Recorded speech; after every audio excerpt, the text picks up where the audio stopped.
నకిలీ phone pay మెసేజ్తో ఇద్దరు యువకులు ఓ కిరాణా షాప్ యాజమానికి మోసం చేసిన ఘటన భద్రాచలం పట్టణంలో వెలుగు చూసింది. పూర్తి వివరాల్లోకి వెళ్తే భద్రాచలం పట్టణంలోని పాత మార్కెట్లో ఉన్న కొడిజర్ల రమేష్ కిరాణామన్ జనరల్ స్టోర్స్లో నిత్యావసరాల కోసం ద్విచక్ర వాహనంపై ఇద్దరు యువకులు వచ్చారు. ఇద్దరు యువకులు కలిసి సుమారు 5,000 విలువైన సామాగ్రి కొన్నారు.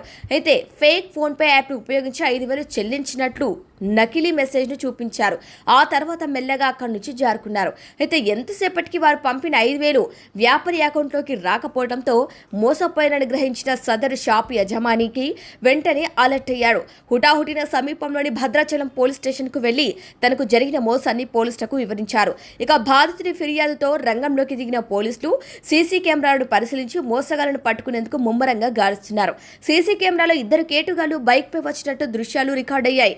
ఆ బైక్ రిజిస్టర్ నెంబర్ ఆధారంగా నిందితులను పట్టుకునేందుకు పోలీసులు ప్రయత్నిస్తున్నారు.